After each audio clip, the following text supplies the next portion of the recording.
Oke, thank you Kak Dara. Halo semuanya. Halo.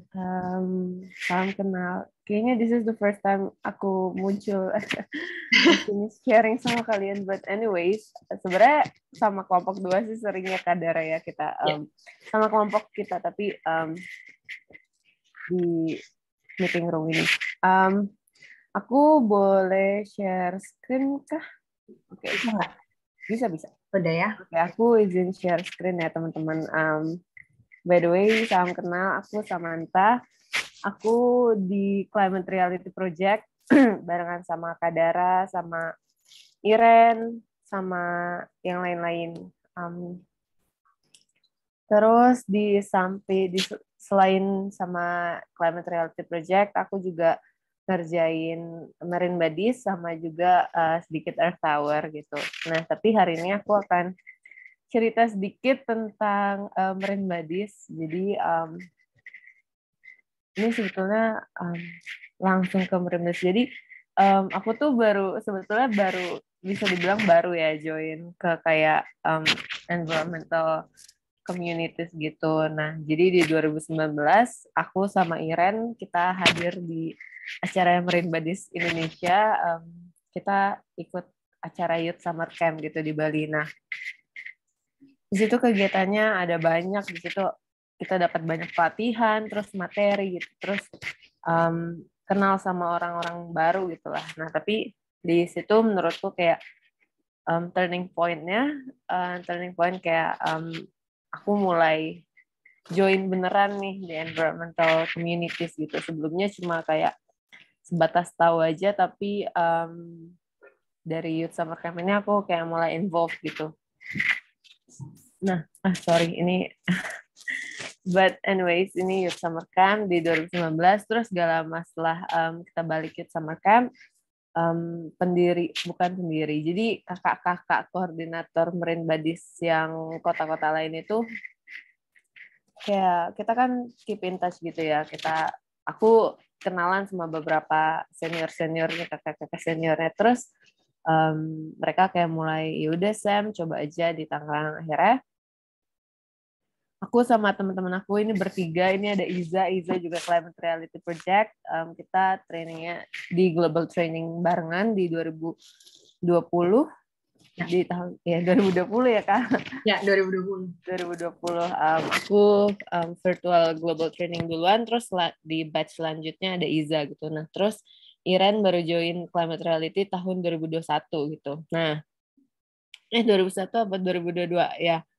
Terus akhirnya kita bertiga tuh sebetulnya ini jauh sebelum kita join Climate Reality, tapi kita bertiga kayak yuk. Karena sebetulnya gini, kenapa kita bertiga? Karena kita tuh dulu sekampus gitu ya. Terus kita satu jurusan, jadi kayak karena aku sama Iren join Youth Summer Camp kemarin, jadi kayak yaudah Ren, ayo kita gini-gini. Terus akhirnya Iza ikutan nih, terus sama beberapa teman sekampus juga ternyata kayak mereka pengen ikutan. Terus akhirnya kita kan nyari ya, of course kalau misalnya komunitas kalau nggak ada anggotanya pusing gitu ya gimana gitu. Nah akhirnya kita cari cara ya gimana nih kita dapat anggota gitu. Nah akhirnya kita open recruitment, terus kayak kita pokoknya do lots of things untuk mendapatkan volunteers gitu. Nah akhirnya sorry. Nah terus setelah kita dapat beberapa volunteers, kita joinan sama BPSPL Serang sama DCPRL Serang juga untuk kegiatan menghadap laut gitu. Jadi di um, acara menghadap laut yang di Serang kita ikutan. Terus kita di situ juga kenalan sama BPSPL-nya, DJPRL. Terus di situ kayak the first collaborations gitu. Kita ikutan clean up sama edukasi juga. Jadi sebelum clean up itu kita adain edukasi terkait ekosistem marine gitu, marine ekosistem termasuk coral reef ekosistem, terus mangrove, terus ikan-ikan kayak gitu. Nah, terus dari situ kita juga lanjut ke World Cleanup Day. Nah, di sini kita kolaborasi sama World Cleanup Day Banten. Jadi awalnya sebetulnya bukan karena kita yang diajakin kolaborasi, karena kita kan juga baru gitu ya di 2019. Tapi malah dulu aku sebetulnya kayak mau coba untuk volunteers gitu di World Cleanup Day. Terus aku cerita-cerita sama si dulu ketuanya namanya Jason. Jason ini kayak kita cerita-cerita. Terus aku juga cerita ya sebenarnya aku juga baru establish komunitas gitu. Akhirnya kita yaudah kita kolaborasi aja. Akhirnya kita kolaborasi di World Cleanup Day ini. Ini ada Iza, ada Iren, terus ini ada anggota Marine Badis juga. Terus di situ kita clean up di wilayah pesisir. Nah, terus salah satu rangkaian dari clean up itu adalah edukasi gitu. Nah, jadi kita ke SMA di dekat pesisir Tangerang gitu. Kita edukasi mengenai sampah plastik dan isu terkait sampah plastik yang masuk ke lautan gitu, which is very dangerous. Terus kita cerita-cerita, kita ada nonton film gitu. Terus ya dari sini kita ada diskusi sama teman-teman SMA gitu di SMA 2 kalau nggak salah SMA 2 Tangerang. Nah gitu. Terus abis itu sebetulnya ini gak aku masukin tapi waktu pas clean up day itu aku sama teman-teman Marine Base Tangerang sama teman-teman World Clean Up Day juga kita ngadain audiensi gitu bareng sama pemerintah Kabupaten Tangerang karena kita melakukannya di Kabupaten Tangerang di wilayah pesisirnya. Jadi kita mengadakan audiensi gitu dengan dinas lingkungan hidup sama dinas perikanan gitu. Nah di situ kita ngobrol-ngobrol, kita kayak sama dinas edukasi juga kalau nggak salah. Nah dari situ terus pokoknya World Cleanup Day itu cukup panjang rangkaiannya waktu itu dan kita juga barengan sama pemerintah kabupaten. Nah terus selanjutnya di akhir tahun kita coba untuk bikin kegiatan sendiri gitu. Akhirnya kita kolaborasi, kita kerjasama sama dinas perikanan, dinas kelautan dan perikanan Kabupaten Tangerang terkait penanaman mangrove ini dan juga diikuti dengan kita sebelumnya ada kayak apa ya kayak materi briefing terkait penanaman mangrove karena kan penanaman mangrove nanam mangrove gak bisa asal nanam aja gitu ya. Terus sebetulnya juga penanaman mangrove ini ada latar belakangnya karena jadi pesisir Tangerang itu by 2015 kalau nggak salah itu udah kayak mengalami apa sih erosi sampai aku agak lupa ya 573 hektar atau berapa gitu. 1 hektar aja gede ya apalagi 500 hektar gitu. Nah itu kayak terus kita diskusi tuh sama dinas perikanan kayak ini gimana gimana gimana baiknya kayak gimana gimana gimana terus akhirnya di Desember 2019 itu kita establish program ini tanam taman mangrove masih dan ongoing terus di pesisir Kabupaten Tangerang ini. Nah, terus oh ya, jadi sebetulnya ada masih banyak ya, cuma aku kayaknya kalau misalnya ditampilin kayak gitu agak cukup panjang itu. But anyways, karena kita baru mulai di 2019 dan sebetulnya di Tangerang itu juga banyak kayak komunitas lingkungan, terus komunitas yang lain-lain.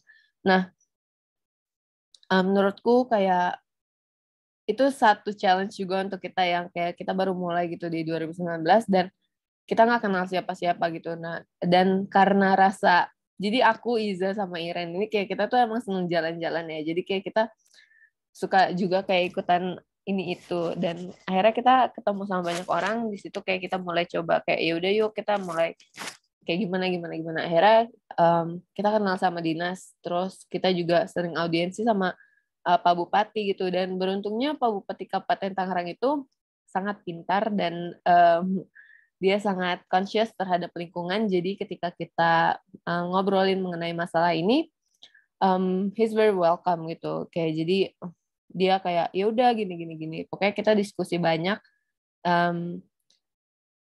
Jadi kita juga terus kita juga kayak selalu coba cari kayak collaborators yang mana gitu yang bisa kita ajak untuk berkolaborasi dalam kegiatan-kegiatan kita. Ada edukasi dan oh ya aku juga lupa namain, kita juga ada edukasi gitu ya sama nggak maksudnya ini ada edukasi tapi maksudnya ini kan ke sekolah, kita juga ada edukasi ke komunitas lokal gitu. Nah, di situ kita juga ngajakin komunitas lainnya yang emang bergerak di edukasi atau kayak di sektor lain yang bukan lingkungan gitu fokusnya kayak gitu. Nah, terus kayak gitu sama mungkin aku ada satu lagi sih Kadara. Mungkin sebelumnya untuk sebelum aku ada kayak karena ini sebetulnya lebih ke public outreach. Aku juga kayak bikin ada satu slide terkait public outreach yang biasa Marine Buddies lakukan gitu. Tapi sebelum itu mungkin aku boleh invite Iren dulu Kak Dara untuk mungkin ada sharing tambahan atau apa. Boleh dong, Kak Iren. Kak Iren silakan. Mana nih? Tunggu, Kak Iren tadi ada deh. Halo Kak Dara. Halo Nah, Sam. ini dia. Halo, silakan. Silakan join dengan Kak Sam, Kak Iren. Oke, halo semuanya. Aku jadi Marine Buddies Tangerang. Jadi di awal-awal emang Marine Buddies Tangerang itu kita bersyukur banget sih kita bisa dapat opportunities buat kenal sama buat kenal sama pemerintah dan pemerintah Kabupaten Tangerang dan juga beberapa komunitas lingkungan lainnya yang ada di Tangerang gitu. Dan sejauh ini memang program kita itu ada dari menanam mangrove dan rencananya kita bakal nanam mangrove di bulan Juni ini nih. Tapi tentunya dengan mengundang komunitas lingkungan lainnya juga. Selain itu, kalau dari menurut aku sendiri untuk komunitas lingkungan itu sangat membantu ya, kayak dari komunitas lingkungan itu kalian kayak bisa makin menambah wawasan kalian dan juga kalian juga bisa turut kayak mengembangkan koneksi dengan teman-teman yang lain gitu. Mungkin itu aja sih dari aku. Oke, thank you. Terus ini aku mungkin kayak ini sebetulnya datang nggak ya? Wait. Oke. Nah, ini sebetulnya yang kemarin aku juga udah sharing di sesi kelas kelas sebelumnya, tapi ini yang biasanya ini juga sebetulnya bisa dilakukan oleh semuanya ya gitu, maunya sama teman-teman gitu. Nanti kalau misalnya setelah implementasi proyek kalian yang juga melibatkan public outreach gitu ya. Jadi di public outreach ini biasanya kita melakukan target audience, terus mapping, terus outreach campaign-nya gitu. Nah, target audience itu dari sini kita kayak bisa dilakukan dari berbagai kegiatan gitu, mulai dari bagian brochure, terus online campaign dengan live, webinar, terus ada visit, terus make sure untuk bikin campaign yang kayak yang kalian bisa have fun. Jadi kayak the most fun way to campaign. Kayak aku tuh kayaknya selalu bilang juga sama menti aku gitu ya. Kalau misalnya kalian mau campaignin satu isu, make sure kalian suka sama isu tersebut dan kayak cari cara yang kalian bisa enjoy campaigning at gitu. Nggak perlu kayak dengan misalnya kalau misalnya kalian lihat gitu ya, kan pasti setiap komunitas berbeda-beda gitu. Misalnya Marine Buddies kayak gini, Earth Hour kayak gini gitu, metode kampanye, terus kayak climate reality kayak gini. Nah, kayak you don't have to always follow it, meskipun kayak mereka sukses dengan itu, tapi maunya kalian you have to find ways yang bisa kalian lakukan gitu, biar kalian karena once you have fun with your campaigning gitu, itu pasti bakalan lebih personal untuk kalian dan kalian bisa lebih nyampainya dengan efektif gitu. Nah, terus ini ada juga stakeholders and collaborators mapping. Sini tahu siapa yang bisa kita ajak kerjasama untuk reach the goals, terus kayak mapnya kayak gimana, roadmapnya, terus kayak outputnya kayak gimana sih gitu. Nah, terus jangan lupa juga ask for help when you need one. Itu penting banget gitu. Jangan kayak kita mikir kayak gue udah cukup gitu, kayak gue bisa nih sendiri gitu. Tapi you cannot always do everything alone. Nah, terus outreach campaign, terus ini pastiin siapa yang mau kita ajak kerjasama dan kenapa mau diajak kerjasama, terus cari cara juga gimana mereka juga um, ikutan campaign kalian secara personal juga gitu, gimana mereka kayak bisa owning your campaign juga, kayak gitu. Nah, ini contohnya, ini audiens dengan Bupati yang tadi aku ceritain. Terus get connected with other communities, meskipun kadang-kadang visinya berbeda, tapi kalau misalnya reach-nya sama, kalian bisa dapat common grounds gitu biasanya. Nah, terus ini merupakan salah satu terpenting dalam public outreach. Stakeholders bakalan tahu agenda kita dan gimana kita bisa support mereka dalam agenda mereka dan mereka juga bisa support gitu dalam agenda kita.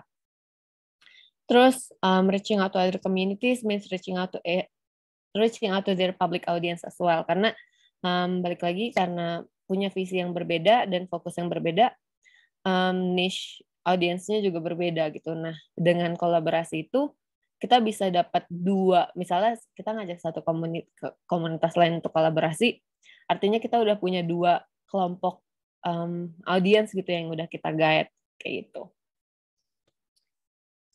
Terus ini contohnya in so many ways dia aku udah bilang, ini ada webinar, ada visit, terus education. Ini education yang sama local communities gitu yang dilakukan oleh Tangerang.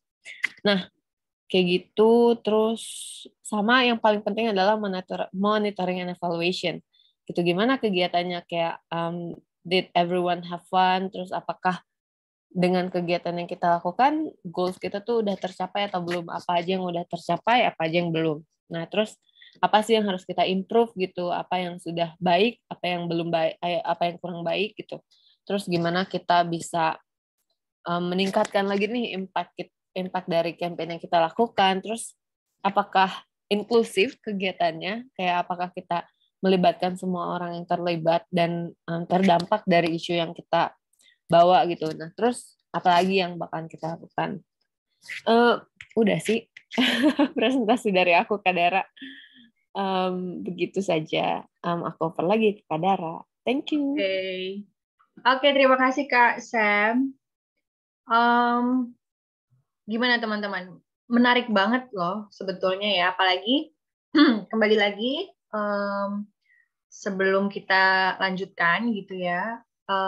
Tema kita hari ini atau kelas kita hari ini itu memang untuk persiapan kalian melakukan 12 acts of leadership nanti gitu ya.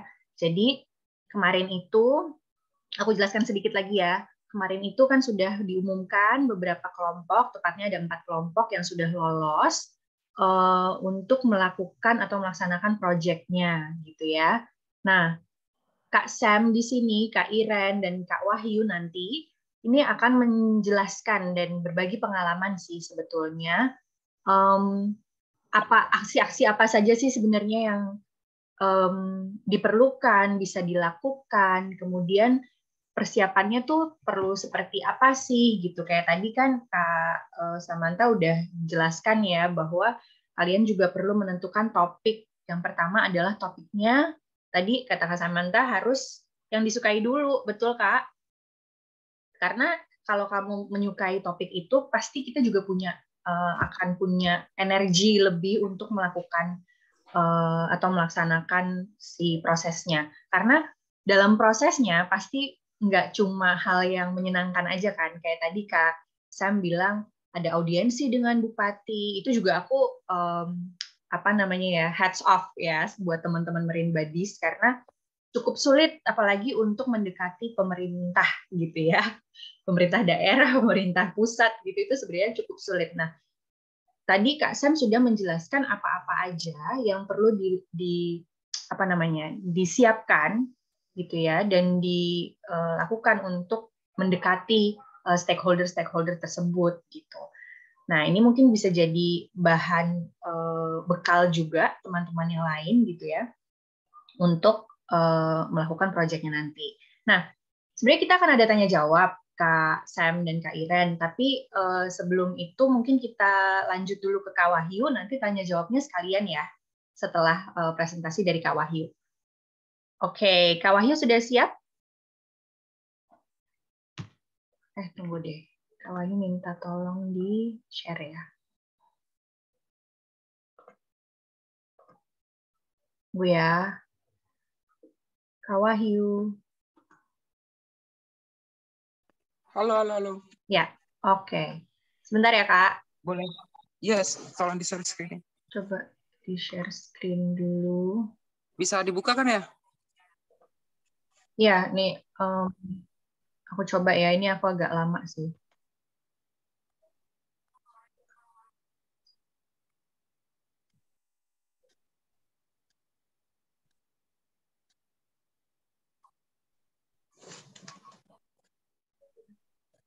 Oke. Sebentar.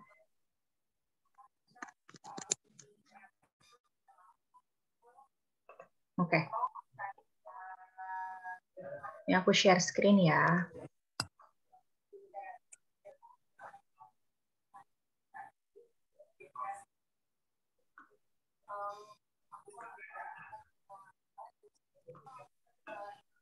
Apakah sudah terlihat, teman-teman? Oke, udah kelihatan, Mbak. Ya. Oke, silahkan Kak Wahyu. Oke, thank you Kak Dara dan teman-teman. Ya, jadi selamat datang kembali di hari weekend Sabtu ini ya, teman-teman. Kita kembali sharing, belajar bareng tentang sesi kali ini kita akan banyak diskusi, ngobrol tentang bagaimana langkah ke depan untuk kita bisa bikin aksi atau kampanye yang lebih keren ya, terutama untuk ide-ide teman-teman yang sudah teman-teman buat kemarin-kemarin. Nah, untuk di sesi aku mau banyak lebih menjelaskan tentang best practice aksi atau kampanye dari XR dan jeda iklim, di mana kami selalu membawa narasi aksi nirkekerasan dan apa sih non-violence direct action atau aksi nirkekerasan itu. Oke, kita bisa next, Kak Dara. Seperti yang kita tahu,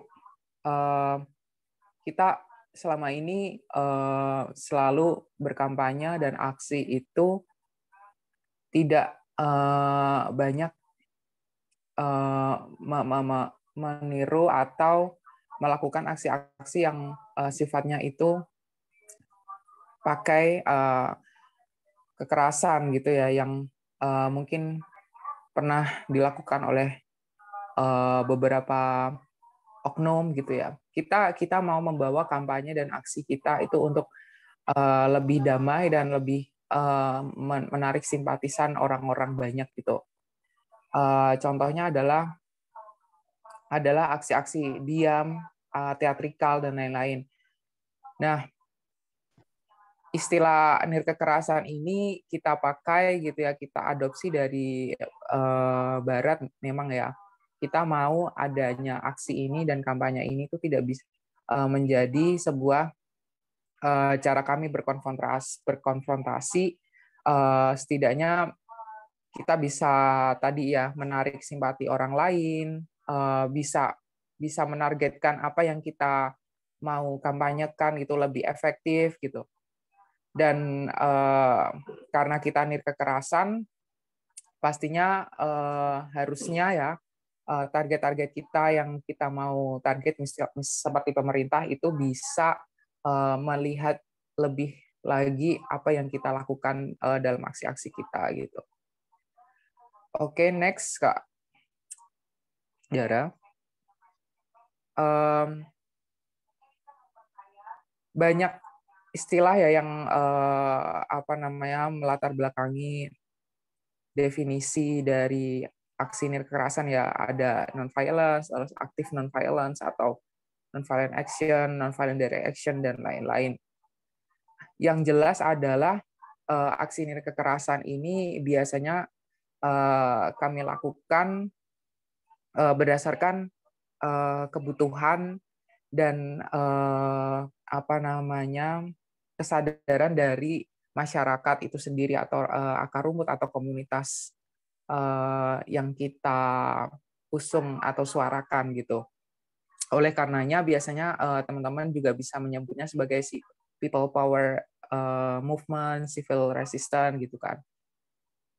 Tapi kita mau kemas ini jadi sedemikian rupa agar kita tidak mau lagi, karena sudah terlalu banyak kekerasan gitu ya, konflik yang terjadi di bumi ini. Kita mau membawa narasi-narasi peduli lingkungan, peduli iklim itu dengan lebih damai dan menyejukkan dan tentunya kreatif ya. Oke, next.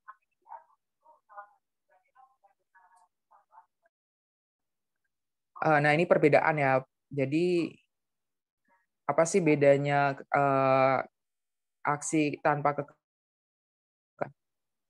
Kalau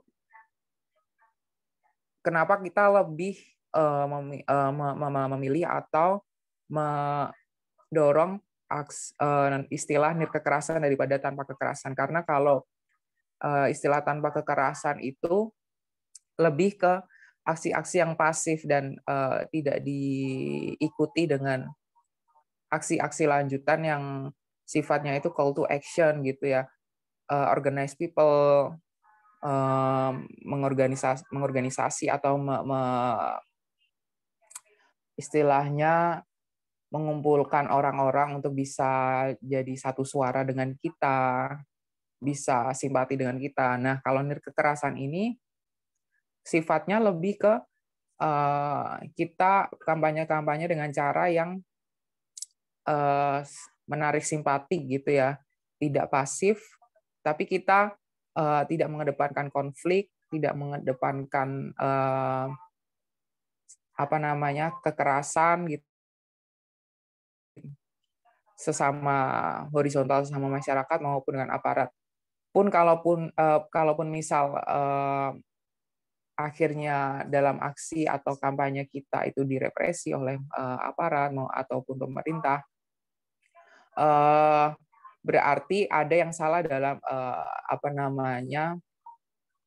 pemahaman demokrasi dalam menyampaikan pendapat atau bersuara di Indonesia gitu. Dan lagi-lagi dalam aksi nirkekerasan non violence ini bisa banget kita nunjukin bahwasanya ini loh, kita itu sudah melaksanakan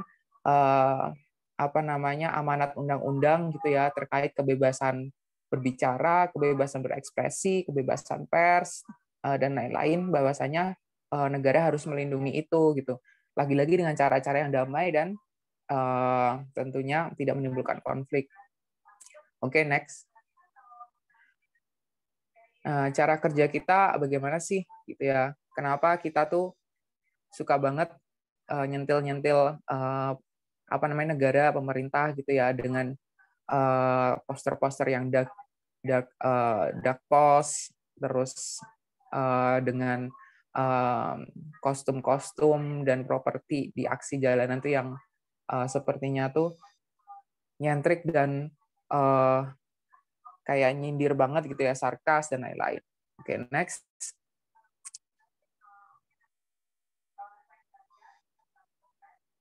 Nah, jenis kampanye lingkungan yang menyentil terkait politik gitu atau kepemerintahan gitu. Ini gambarnya kenapa mural gitu ya, karena ini salah satu bentuk juga aksi nirkekerasan yang dilakukan oleh aktivis kita gitu ya. Nah, kalau yang pertama itu ada dilema action gitu ya, di mana definisinya itu kita mau aktivis gitu ya, bisa menyampaikan pesan-pesannya itu dengan narasi-narasi yang bisa membawa arah ke call to action gitu ya. Artinya dengan bentuk apapun itu kita berharap di aksi NIT kekerasan ini bisa membawa perasaan atau emosional masyarakat gitu ya, dan akhirnya bisa membawa ke aksi yang lebih lanjut gitu. Nah, contoh lain adalah jujitsu moral atau jujitsu politik gitu, di mana melalui aksi NIT kekerasan itu kita mau punya target untuk menjatuhkan lawan kita gitu. Misal kita punya target ingin menjatuhkan satu korporasi yang korup gitu ya, korupsi ataupun tidak punya perspektif lingkungan yang baik, selalu eksploitasi lingkungan, alam, deforestasi. Nah, yang kayak gitu-gitu jadi lebih secara langsung kita mau satu pihak ini tidak boleh aktif lagi di Indonesia, misal harus diruntuhkan, harus dijatuhkan karena kita menolak tambang, kita menolak fossil fuel dan lain-lain. Lanjut. Oke. Nah, terus kita juga biasanya aksi-aksi teatrikal yang bisa mengesankan beberapa situasi tertentu gitu. Misal kayak di gambar ini kita mengibaratkan bahwa masyarakat itu sudah cukup terlalu lelah gitu ya, Kak, sehingga kita tidur di jalanan bareng-bareng gitu ya, bersama di satu pusat kota, mengesankan bahwa sudah cukup semua tentang kepalsuan, solusi kepalsuan, aksi-aksi yang tidak representatif terhadap lingkungan, tidak menyuarakan masyarakat, sehingga seperti yang dilakukan oleh Greta, kita mau membolos kerja, kita mau membolos sekolah, dan lain-lain. Oke, next. Nah, di pilar jadi dalam suatu tatanan masyarakat pada umumnya gitu ya, ada beberapa power gitu ya yang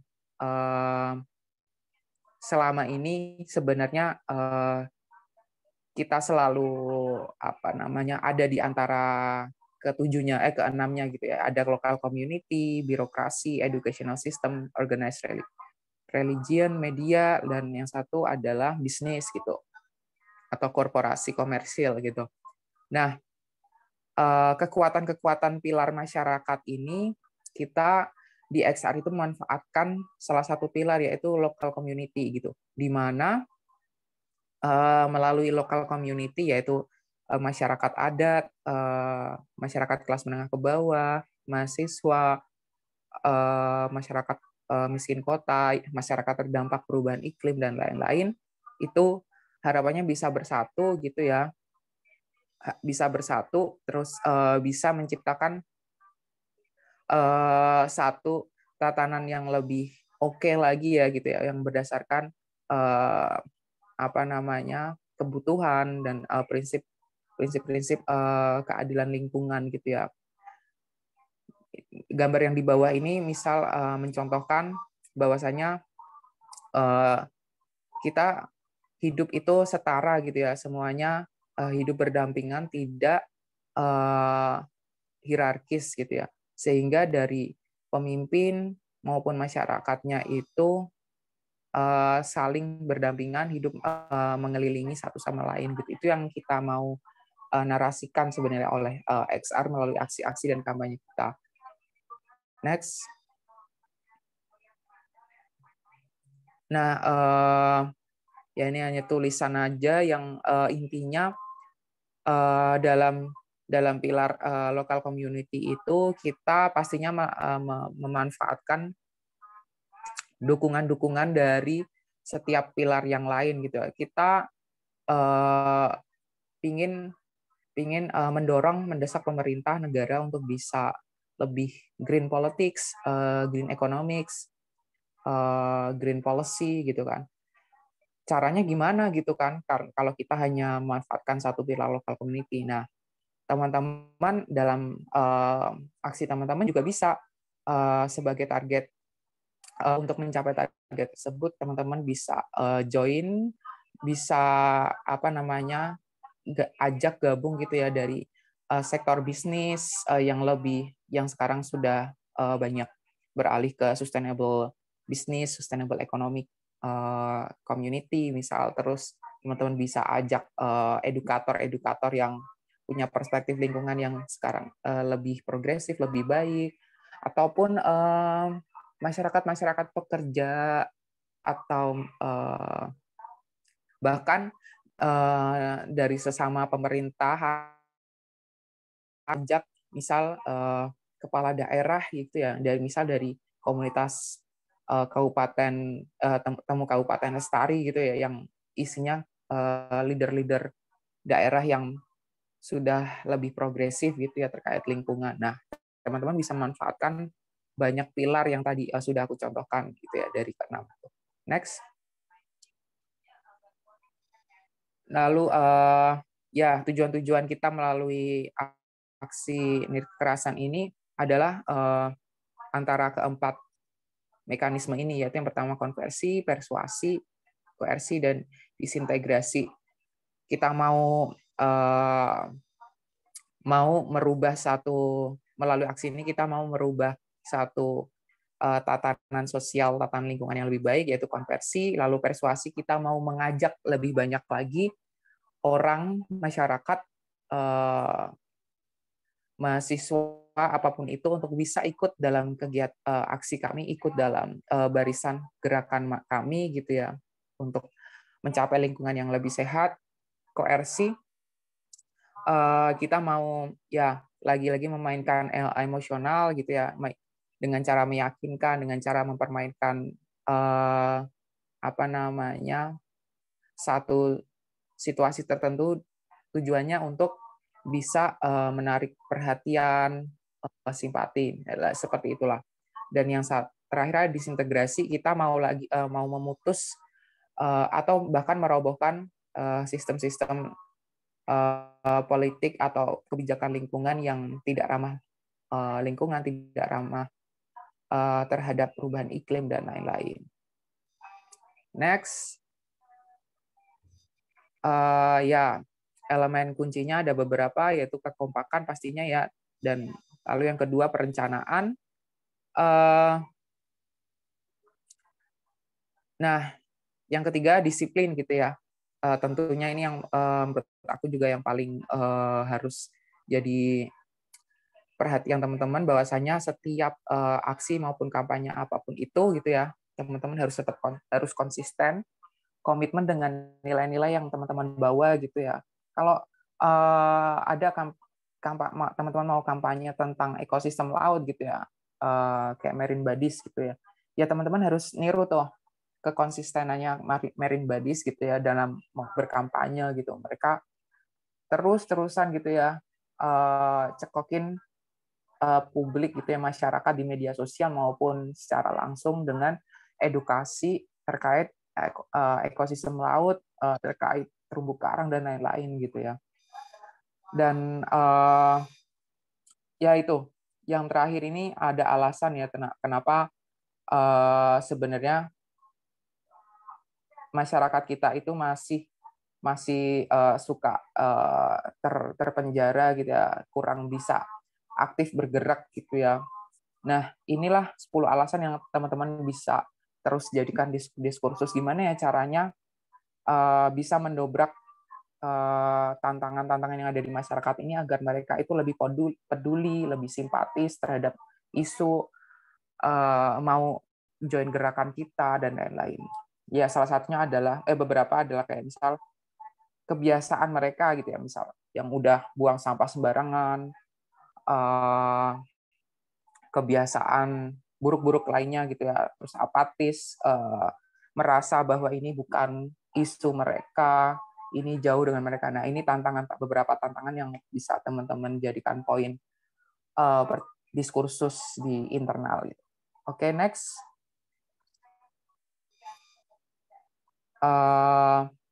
Nah, ya ini beberapa tips juga untuk bisa teman-teman gunakan untuk mendukung gerakan teman-teman, yaitu yang pertama pastinya membangun kapasitas internal eksternal teman-teman untuk kampanye dan aksi. Lalu teman-teman harus melalui organisasi, kelompok, komunitas teman-teman harus pandai untuk mengelola konflik ya, mau itu konflik internal maupun eksternal, karena ini akan sangat berpengaruh terhadap jalannya kegiatan teman-teman ke depannya gitu. Next.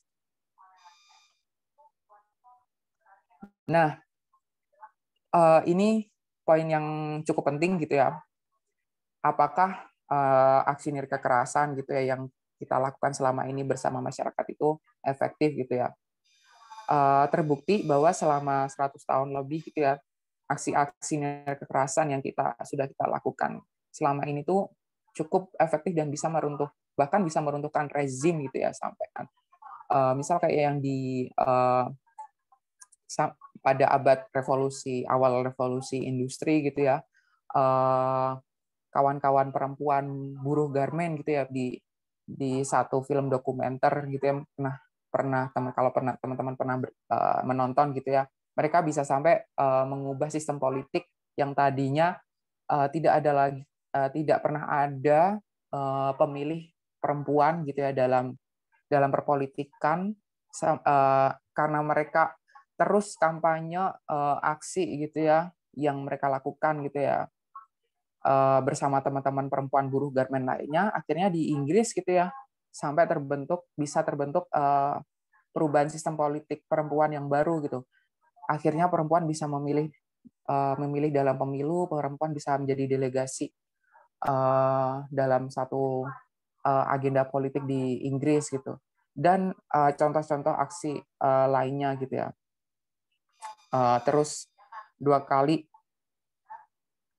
bisa lebih efektif gitu ya, seperti beberapa tokoh pernah katakan gitu ya, bahwa misal Chenoweth gitu ya, dia bilang kalau dalam 120 tahun terakhir gitu 51% gerakan nir kekerasan itu sukses gitu ya, sedangkan sekitar 26% gitu kalau kita aksinya pakai kekerasan lagi gitu, ya akhirnya tidak banyak simpati yang datang, yang ada hanya menambah konflik dan kita tidak bisa mencapai target kampanye yang kita mau gitu.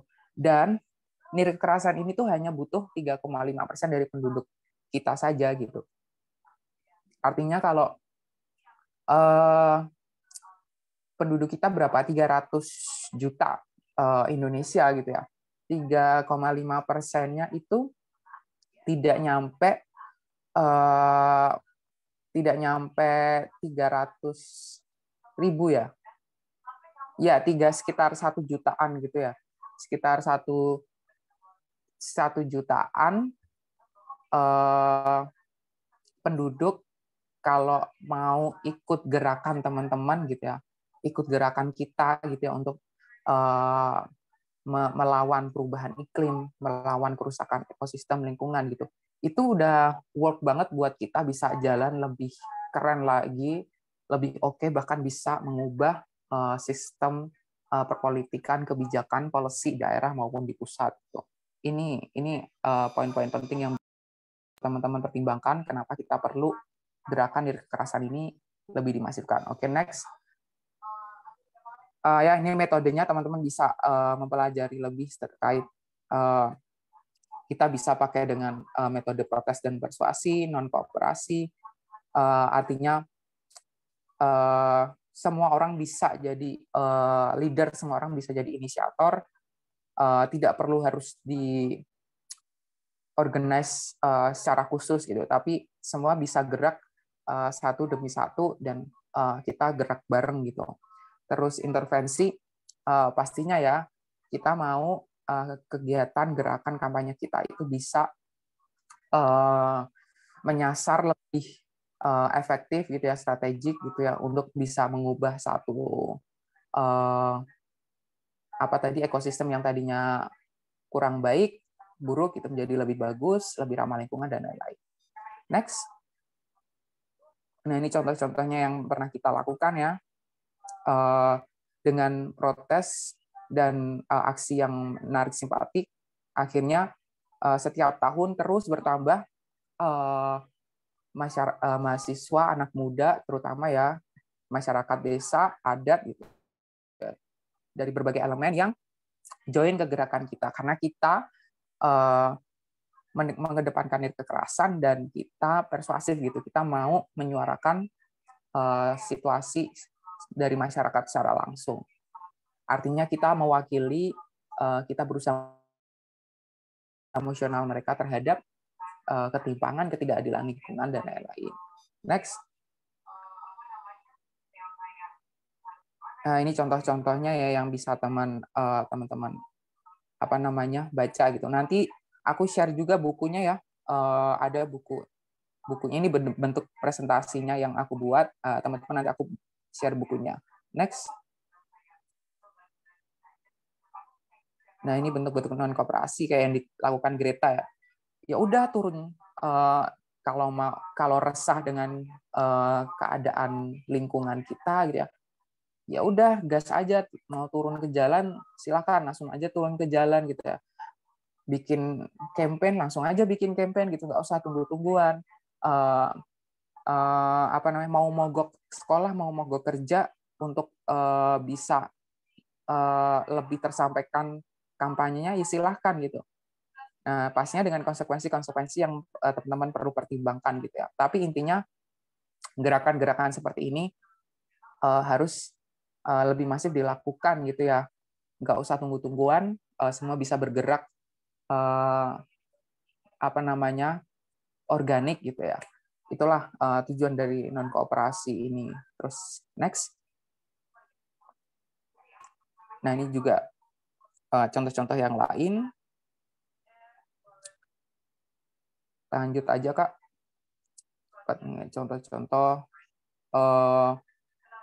tiba-tiba memblokade jalanan bentar, kayak yang dilakukan misalnya kayak di XR London gitu. Kami mau Shell turun, perusahaan minyak sudah membunuh banyak ikan, banyak nelayan tidak punya penghidupan, akhirnya miskin semuanya, berantakan dan lain-lain. Nah, kayak gitu-gitu. Lanjut. Nah, ini kita beberapa contoh aksi juga yang memantik intervensi gitu ya, perubahan kebijakan, perubahan aturan, undang-undang apapun itu ya, kayak yang dilakukan ibu-ibu kita Kendeng gitu ya. Mereka ingin perusahaan semen yang merusak ekosistem kars di pegunungan Kendeng dicabut gitu. Artinya ingin mengintervensi peraturan, perundang-undangan, kebijakan dan lain-lain. Next. Nah, ini contoh-contoh lainnya. Lanjut aja terus. Nah, ini harapan kita ke depan ya, kita bisa mau gerakan-gerakan seperti ini tuh bisa terus terkonsentrasi di berbagai dan menyebar gitu ya di berbagai daerah di Indonesia maupun kota desa. Lanjut aja terus. Nah, ini yang terakhir, kenapa kita mau gerakan kekerasan itu bisa terkonsentrasi dan menyebar, karena yaitu permasalahan di setiap daerah itu berbeda ya.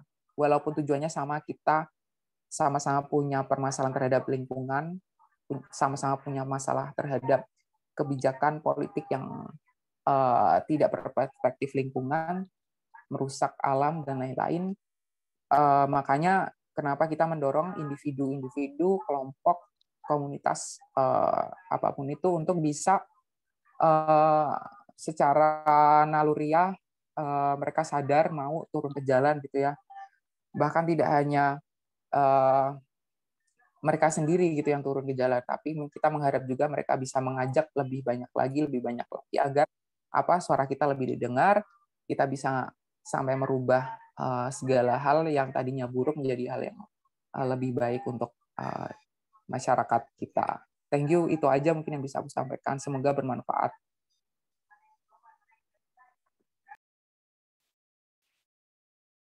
Oke.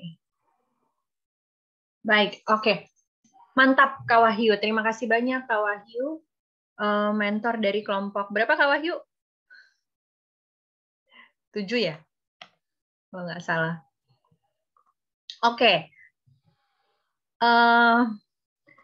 Ya, sekarang sebelum kita ke pemaparan dari teman-teman kelompok 2, 6, 8, dan 9, yang mau bertanya kepada Kak Sam ataupun Kak Wahyu, dipersilahkan ya. Jadi kalau tadi Kak Sam itu lebih ke pergerakan ya, maksudnya kayak aksi langsung turun gitu. Misalnya kayak mau melakukan apa nih, kita concern terhadap isu yang mana, kemudian apa yang bisa kita lakukan, dan kita lakukan langsung di lapangan gitu ya, dengan bekerja sama kolaborasi dengan berbagai pihak. Nah, untuk Kak Wahyu sendiri, itu tadi lebih ke kampanye nirkekerasan gitu. Sebenarnya kalau dilihat, nirkekerasan ini lebih kepada merespon kebijakan mungkin ya, Kak Wahyu. Bagaimana kita beraksi berdasarkan kebijakan yang sudah ditetapkan, misalnya biasanya gitu ya, di dalam satu tatanan entah negara, entah daerah gitu. Kemudian kita merespon dengan turun ke jalan, dengan berkampanye, dengan protes, sebenarnya lebih ke melakukan protes tapi dengan nirkekerasan gitu. Bahwa protes itu bisa dilakukan bukan kayak demo-demo yang selama ini kita lihat biasa gitu ya, tapi demo yang bisa mengarahkan kita ke apa sih selanjutnya, solusi apa sih sebaiknya yang diambil. Kenapa kita harus sampai berdemo gitu ya, atau melakukan kampanye nirkekerasan, karena tujuannya adalah menemukan solusi yang terbaik untuk semua. Intinya seperti itu kayaknya ya, Kak Wahyu, betul? Lebih mengaspirasikan gitu ya, tapi dengan damai. Oke, sebelum kita ke agenda selanjutnya, dipersilakan kepada teman-teman yang mau bertanya ke ketiga mentor kita hari ini, Kak Wahyu, Kak Sam, dan Kak Iren. Boleh langsung open mic, boleh dari chat juga boleh, silakan. Oke, Kak Noval, silakan. Halo Kak, selamat siang. Terima kasih siang. kesempatannya. Ini ada 2 pertanyaan sih Kak. Pertama aku mau tanya ke Kak Sam. Jadi sebelumnya perkenalkan, nama aku Noval Ataidar Bayi dari kelompok 10. Aku ingin bertanya ke Kak Sam terkait ini, motivasi untuk membuat pergerakan itu kan asalnya kan dari apa yang kita suka ya terlebih dahulu. Nah, masalahnya kadang untuk orang-orang yang dia nggak memiliki sense of attractiveness atau hal-hal yang kaitannya dengan iklim gitu, gimana Kak bisa mengatasinya? Padahal kita berusaha untuk ini menaikkan awareness terkait pergerakan untuk mengatasi perubahan iklim atau apapun itu. Contoh misalnya si A ini dia dilihat sama si B adalah seorang aktivis pergerakan lingkungan. Si B ini orangnya dia memiliki kemampuan, ya katakanlah kemampuan public speaking gitu ya. Cuman si B ini dia nggak punya kemampuan itu, cuman dia ingin gitu. Tapi untuk mengajak si A ini rasanya susah banget. Nah itu gimana gitu untuk bisa mengatasi hal itu atau menyelesaikan hal itu. Terus kemudian untuk Kak Wahyu, apakah memang selamanya ke depannya kita masih tetap mengandalkan demo ya? Karena untuk sekarang sih memang kalau aku lihat kebanyakan demo memang di mana-mana juga pada akhirnya pun ada yang berhasil, ada juga yang masih butuh proses lebih panjang gitu ya. Cuman apakah ke depannya itu nanti juga akan sama ya? Atau mungkin ada pandangan sendiri nggak dari Kak Wahyu seperti itu? Terima kasih. Oke, terima kasih Kak Noval. Siapa yang mau jawab duluan? Kak Sam atau Kak Wahyu? Boleh aku duluan? Oke, silakan Kak Wahyu. Iya, sebenarnya yang aku presentasiin itu tadi masih banyak yang bisa dikupas lebih lanjut ya. Apakah hanya kita bisa hanya mengandalkan demo nirkekerasan aja gitu ya untuk bisa mencapai target kita. Nah, justru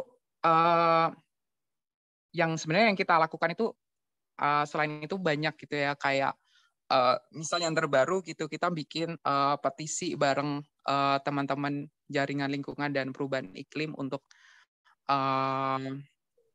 negara gitu ya mendeklarasikan darurat iklim segera gitu ya. Karena kita hari ini gitu ya, per hari ini kita sudah on the way di 1,1 derajat Celcius. Dalam artian kita 0,4 derajat Celcius lagi, kita udah di ambang batas 1,5 derajat Celcius, di mana itu batas WHO udah memperingatkan. Nah, di saat-saat kegentingan seperti ini, kita tidak bisa hanya mengandalkan hasil survei, hasil penelitian, menulis artikel, terus aksi yang sifatnya kayak individual, kayak oke, kampanye buang sampah bareng, buang sampah, kampanye pemilahan sampah, recycle dan lain-lain. Kita perlu lebih dari itu gitu, circular economy campaign misal. Tapi itu pun tidak cukup hanya kita sosialisasikan di media massa gitu ya. Kita perlu terjun langsung gitu ya. Langsung kita perlu teman-teman yang selama ini pelaku industri sustainable gitu ya untuk bisa join gitu ya. Ini loh kita misal kayak ekoton gitu. Kenapa ekoton yang teman-teman nanti bisa searching ya teman-teman film dokumenter yang ekspedisi sungai gitu yang dilakukan oleh bareng Watchdog. Kenapa ekoton nggak fokus aja sih sama penelitian tentang sampah sungai gitu ke ekosistem ikan sungai gitu yang selama ini tercemar gitu. Kenapa mereka harus akhirnya demo lagi gitu ya tentang hapuskan sampah popok, hapuskan sampah kemasan, sampah plastik dari Jawa Timur, dari wajah-wajah sungai di Indonesia gitu. Karena udah se-urgent itu teman-teman, masalah lingkungan kita tuh sudah se-urgent itu. Kita perlu lebih show off lagi. Kita mau nggak mau harus lebih show off lagi bahwa permasalahan ini itu genting, se-urgent itu, ini tidak masalah yang main-main, ini serius gitu ya. Oleh karenanya, harapannya dengan kita aksi nirkekerasan di jalanan gitu ya, dengan berbagai metode yang kreatif yang bisa teman-teman terus kembangkan gitu. Harapannya orang-orang tuh simpatik, tahu permasalahannya, naik awareness-nya, mau join gerakan kita, tahu datanya gitu ya, karena simpatik dengan gerakan, akhirnya tahu kepo gitu ya dengan data-data. Emang benar ya kayak sampah popok itu berbahaya itu? Emang benar ya kayak polusi udara tuh semematikan itu? Nah, kayak gitu-gitu sih yang tujuan jangka pendek, jangka panjangnya. Jadi lebih kayak grab attention gitu ya, Kak, di awal. Ya. Sebelum akhirnya kita melakukan aksi lebih lanjut mengenai itu, gitu kan ya? Benar. Kalau bisa langsung, kalau mau gitu ya, aksinya langsung di depan gedung atau tempat yang memang kita benar-benar mau sasar gitu. Kalau teman-teman menyasar ekosistem laut, ya teman-teman bisa langsung di aksi teatrikal di depan gedung KLHK dengan menampilkan data-data, foto-foto kerusakan dan sebagainya, atau di Kementerian Pariwisata kalau memang itu dampak dari pariwisata yang masif, ya kayak gitulah. Iya. Oke. Sebenarnya tujuannya adalah kenapa kayak tadi Kak Wahyu juga sudah menjelaskan ya bahwa sebaiknya langsung di depan kantornya. Kenapa? Karena yang diharapkan adalah dari setelah kita dapat atensinya, kemudian yang bersangkutan instansi tersebut atau pihak tersebut bisa diajak berdiskusi langsung gitu loh untuk membicarakan sebenarnya solusi apa sih yang dibutuhkan. Nah, yang demonya biasanya juga nggak cuma demo aja sih. Mereka harusnya sudah mempersiapkan mereka punya apa, punya pandangan apa, punya solusi apa yang bisa diajukan ke pihak-pihak yang tanda kutip lawan kita gitu ya. Begitu Kak Wahyu? Betul. Kita pastinya punya basic database, Ya. penelitian dan lain-lain. Oke, Kak Noval gimana untuk pertanyaan? Udah cukup jelas sih Kak dari Kak Wahyu menyampaikannya. Oke, baik. Yang selanjutnya mungkin pertanyaan untuk Kak Sam. Silahkan Kak Sam. Oke. Ya, itu emang satu challenge sih, karena khususnya kalau misalnya di anggota kita sendiri gitu ya, anggota komunitas kita sendiri atau movement kita sendiri yang dia punya skill-nya tapi dia nggak punya interest-nya gitu. Nah, itu adalah satu PR yang harus kita mau nggak mau kerjakan gitu. Kita harus cari tahu gimana cara untuk si isu ini bisa bisa di-own sama semua orang gitu. Itu menurutku butuh strategi juga untuk gimana kita cara mengkomunikasi. Karena kan itu masalah komunikasi sebetulnya ya. Jadi gimana kita bisa mengkomunikasikan kalau ini tuh important loh, ini tuh satu isu yang lo juga harus perhatikan gitu. Meskipun kayak kadang-kadang ini belum nyentuh lo, tapi gimana ini nanti bisa mempengaruhi hidup lo juga kayak gitu. Jadi itu yang harus selalu kita pelajarin, gimana secara strateginya, gimana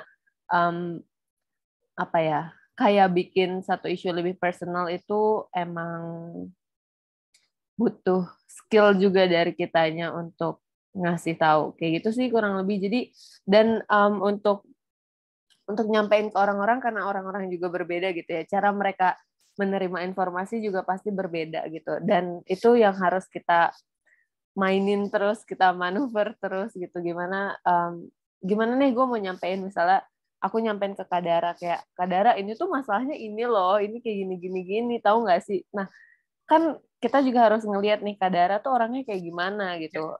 Kak Dara bakalan bisa simpati terhadap satu isu tuh merasa kayak touch gitu terhadap satu isu tuh caranya kayak gimana gitu, apa sih yang sebenarnya Kak Dara suka. Nah itu sebetulnya kayak games gitu jadinya. Gimana kita bisa kayak celahnya di sini nih, kita bisa masuk lewat sini. Jadi itu maksudnya kayak itu cara-cara yang harus selalu kita pelajarin dan modifikasi terus kayak gitu Novel. Jadi nggak ada cara yang kayak paten gitu ya. Yes, jadi ya beda-beda gitu, karena itu somehow karena kita ngomongin orang jadi harus disesuaikan. Iya, betul. Setuju sih sebetulnya dengan skill ya. Satu, communication skill sudah pasti harus dimiliki. Jadi bagaimana kalian bisa mendekati orang. Karena kan itu kayak tadi yang Kak Wahyu juga ada di slide-nya Kak Wahyu, persuasif gitu ya. Persuade person atau people gitu. Nah, caranya gimana ya, kayak Kak Samantha bilang tadi, kita harus kenal juga sama orangnya. Dia tertariknya dengan isu-isu apa. Kita bisa masuk atau bisa mengaitkan isu yang jadi concern kita, yang menjadi fokus kita tuh kaitannya apa ya dengan isu-isu yang mungkin dia kuasai atau tertarik, dia sangat tertarik gitu. Nah, lalu masuknya dengan cara apa nih gitu? Apakah dengan cara ngobrol-ngobrol atau mungkin nonton video atau nonton movie berkaitan dengan isu-isu tersebut gitu, atau gimana? Jadi benar sih, aku setuju banget gitu bahwa nggak ada strategi yang paten untuk semua orang atau semua pihak, karena harus dilihat dari ketertarikannya, kebutuhannya masing-masing gitu. Kira-kira begitu. Noval, gimana? Oh, oke Kak. Itu memang itu aku rasa semua ya, Kak Wahyu, Kak Iren, Kak siapa lagi mentor-mentor di sini, Kak Hanifa, semua yang sudah terjun di komunitas terutama ya peduli lingkungan gitu ya. Itu memang salah satu tantangan yang paling besar dan paling umum terjadi di kita. Makanya kenapa kalian sebaiknya adalah berkolaborasi dengan cari dulu nih audiensnya kita gitu. Orang-orang yang sejalan dengan kita dicari dulu, karena untuk mempengaruhi orang yang tidak sejalan dengan kita nggak bisa sendirian gitu. Ya, benar banget, Kak. Ya. Aku mau nambahin dikit ya. Silakan, kawan. Jadi tuh kan kita lagi mendorong teman-teman jaringan gitu ya, jaringan yang concern ke isu lingkungan dan iklim tuh mau mendorong Komnas HAM agar bisa mengeluarkan satu dokumen khusus yang menyampaikan bahwasanya krisis iklim ini adalah satu tindakan yang mengancam kemanusiaan gitu ya, yang tidak bisa kita intolerir lagi gitu. Nah, dengan itu kita punya banyak strategi gimana caranya agar narasi itu bisa lebih kuat gitu. Caranya ya kita mau nggak mau harus mengkolaborasikan semua elemen masyarakat gitu yang merasa terdampak terhadap krisis iklim, dari petani bahkan beauty vlogger gitu ya, yang katanya makin banyak kosmetik yang nggak tahan terhadap polusi udara gitu ya. Mau pakai kosmetik apapun gitu, kalau kamu ujung-ujungnya mau jalan di jalanan terbuka gitu, ini juga nggak ngefek juga gitu ya. Tabir surya sekarang nggak cukup untuk SPF 2,5 doang gitu. Nah, kayak gitu-gitu tuh kita perlu brainstorming lagi. Jangan-jangan misal kayak K-popers itu ya, mereka juga aware juga nih tentang lingkungan, tapi karena memang selama ini kita belum banyak ngajak mereka, jadinya perlu nih strategi, kayaknya kita ngajak ya kayak kelompok K-popers gitu ya, atau bahkan mungkin vlogger-vlogger gitu untuk bisa menyuarakan isu ini. Ya, jadi itu pentingnya influencer sebetulnya ya di masa sekarang. Jadi kalau kalian adalah salah satu influencer, jadilah influencer yang edukatif dan punya prinsip dan tujuan yang memang baik gitu ya. Oke, kita akan lanjut ke agenda kedua, yaitu sebenarnya hari ini adalah recruitment session, karena dari kemarin ternyata masih banyak yang belum memilih kelompok gitu ya, atau join di kelompok yang baru. Kenapa? Karena dimulai dari minggu ini sampai tanggal, tunggu ya, mungkin aku bisa share screen sebentar. Oke, dimulai minggu ini, sudah terlihat belum slide-nya?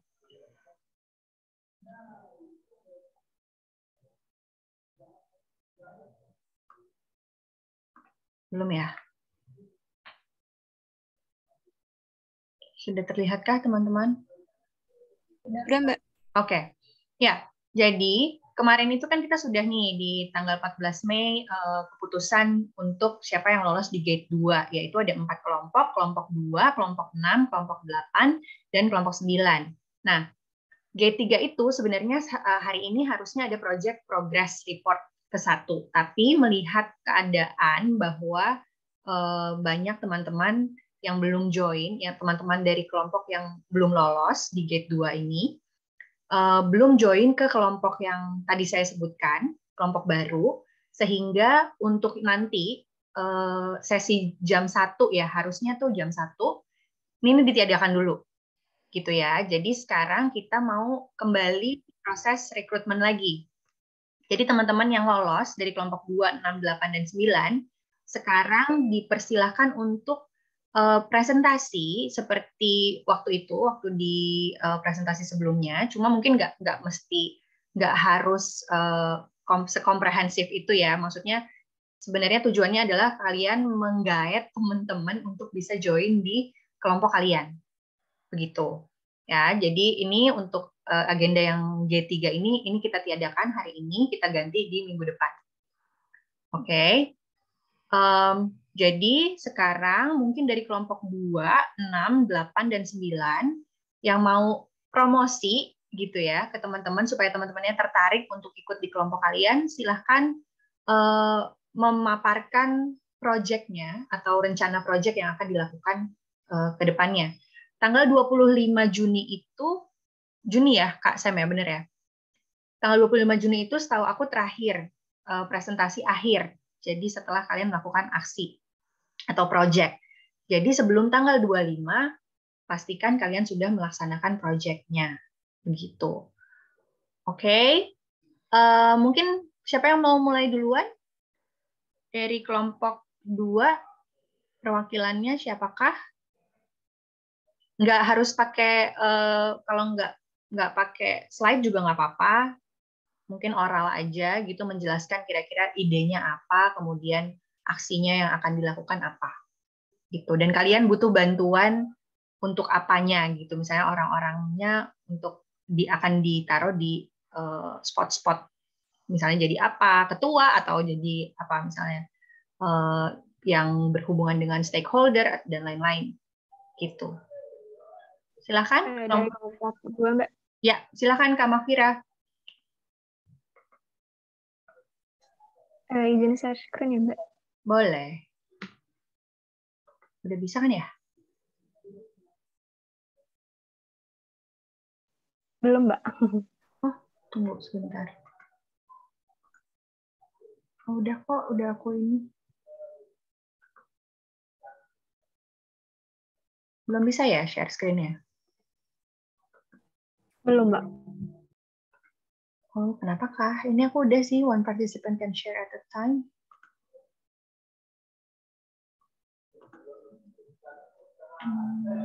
Aku udah stop share screen kan ya? Udah. Cuman Coba di deh. Mafiranya belum bisa share screen. Kayaknya udah deh sekarang, Kak. Aku udah coba ganti setting. Boleh Mafira coba? Oh, udah. Oke. Silakan.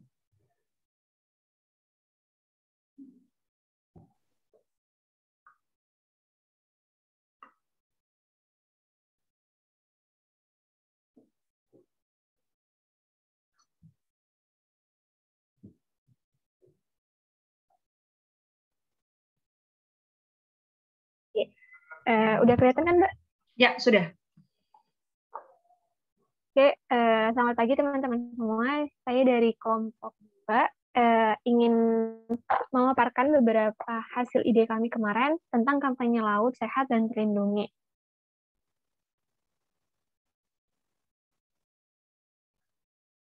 Nah, untuk latar belakangnya, yang pertama itu adanya permasalahan laut Indonesia yang menjadi salah satu isu yang paling penting untuk diketahui oleh masyarakat luas mengenai dampak dan implikasinya kepada manusia dan biota laut.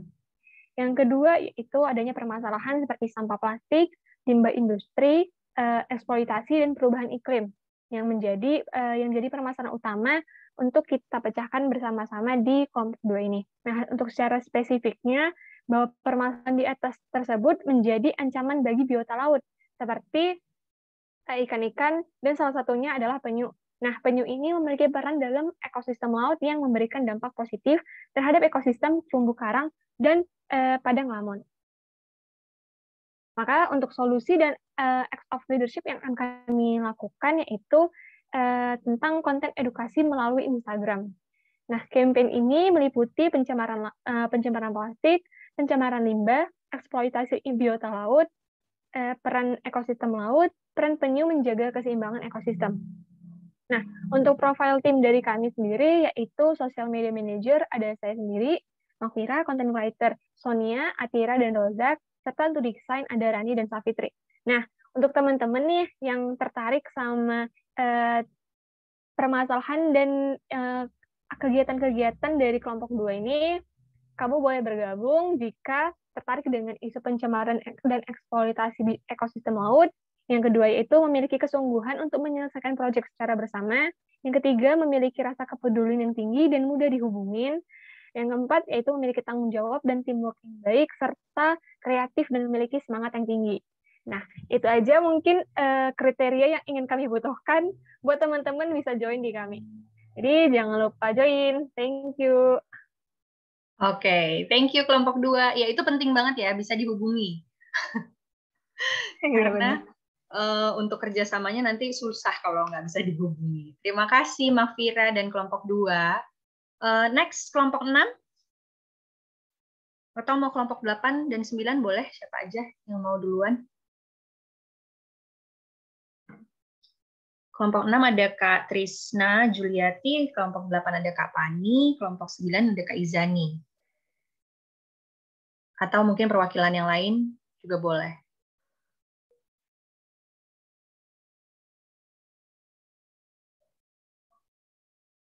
Kak Pani, Kak Trisna?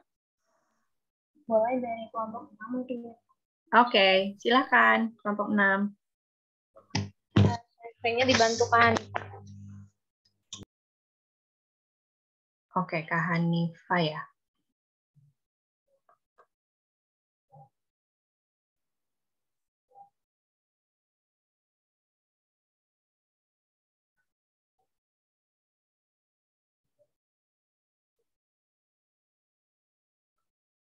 Bisakah?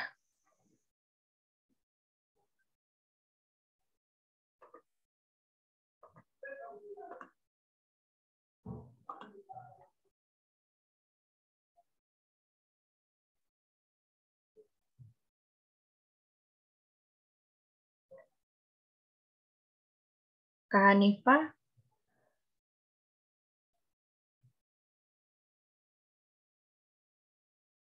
Kak Hanifah ya, Kak Trisna? Iya, Kak Hanifah. Oke.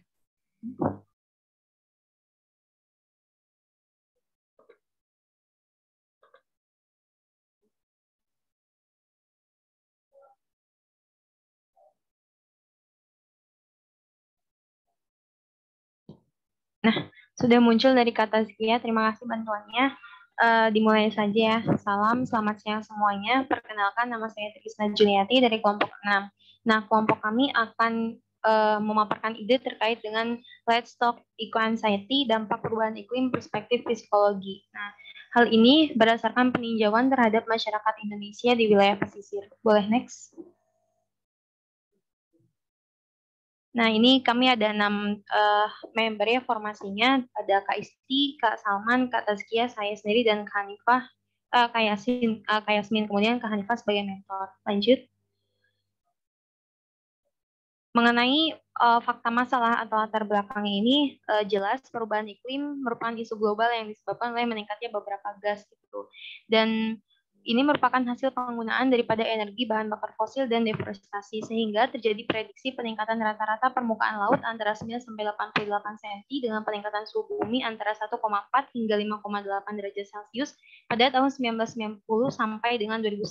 Nah, ini ada korelasinya dengan prediksi bahwa Jakarta akan tenggelam barangkali ya. Kemudian juga kemarin dengan terjadinya banjirop di pantai utara Jawa atau daerah Pantura pada tanggal 23 Mei 2022. Nah, wilayah pesisir ini secara konsepsi merupakan suatu wilayah peralihan antara daratan dan lautan. Wilayah pesisir yang digunakan di Indonesia adalah wilayah tempat daratan berbatasan dengan lautan. Nah, mengapa kami mengangkat isu ini adalah dikarenakan ekosistem pesisir merupakan unit fungsional hayati dan non-hayati yang rentan terhadap bahaya. Karena rata-rata suhu optimal yang dikehendaki biota laut itu hanya berkisar antara 23 sampai 25 derajat Celcius. Sementara tadi berkat bukan dampak dari perubahan iklim, kita bisa menghadapi di depan suhu mencapai 1 sampai 5,8 derajat Celcius, dan ini sangat amat mengancam. Kemudian, secara prinsip ekosistem pesisir ini juga memiliki 4 fungsi pokok bagi kehidupan manusia yang tentunya akan sangat menunjang. Nah, boleh next. Ini beberapa fakta masalah yang didukung dengan publikasi artikel-artikel dari media gitu ya. Salah satunya adalah banjirop tadi. Ini waktu pertanggal 14 Maret sampai 18 Maret ini masih di warning gitu sama pemerintah, tapi dan akhirnya kejadian di tanggal 23 Maret banjirop di wilayah pantai utara Jawa begitu. Kemudian lanjut.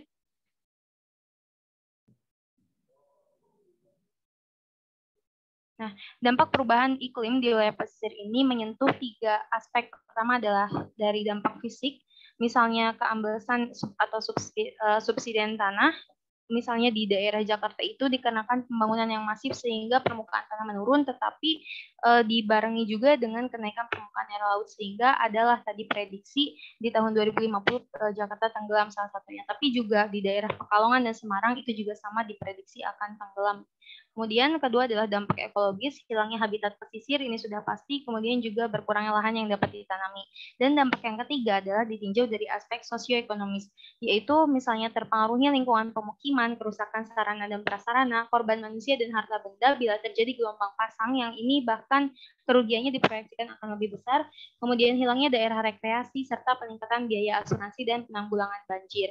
Ini merugikan semua pihak, itu baik dari pemerintah maupun swasta dan masyarakat sipil. Nah, sehingga secara simultan, ketiga dampak ini dapat meningkatkan pula kecemasan masyarakat terkait harapan hidup dan nasib kehidupan di masa depan. Boleh lanjut?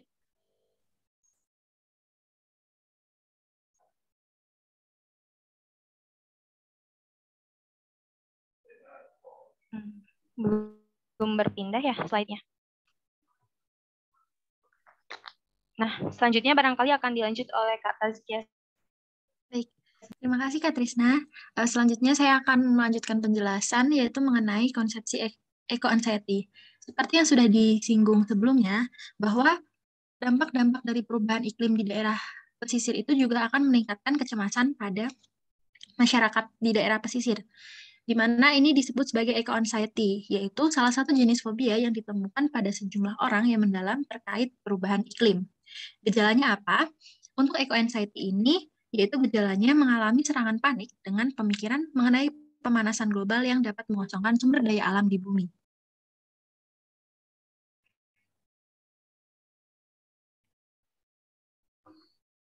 Selanjutnya, permasalahannya yaitu efek yang ditimbulkan dari pemanasan global ini juga berpengaruh pada kesehatan mental jangka panjang maupun jangka pendek. Dan bencana alam yang dihasilkan dari pemanasan global ini dapat menyebabkan trauma dan shock serta perasaan duka akibat kehilangan. Lalu, pada kondisi setelah bencana, gangguan kecemasan memiliki angka potensi yang paling tinggi, diikuti dengan fobia dan depresi. Sehingga dapat disimpulkan bahwa pemanasan global yang terjadi sekarang ini tidak hanya merusak bumi, tetapi juga kesejahteraan kualitas hidup seseorang sampai ke generasi selanjutnya.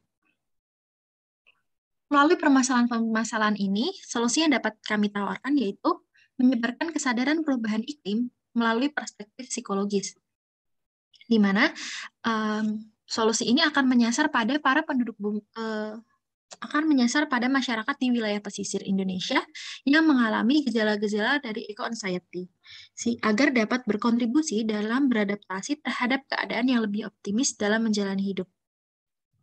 Next. Selanjutnya, untuk aksi yang dapat kita lakukan terbagi menjadi 3. Yang pertama ada webinar, di mana webinar ini kita gunakan sebagai sarana edukasi dengan target 100 partisipan yang tinggal di daerah pesisir, maupun orang-orang yang memiliki ketertarikan terhadap isu perubahan iklim. Webinar ini rencananya akan mengundang pakar di bidang iklim maupun psikologi dan dilaksanakan via Zoom meeting.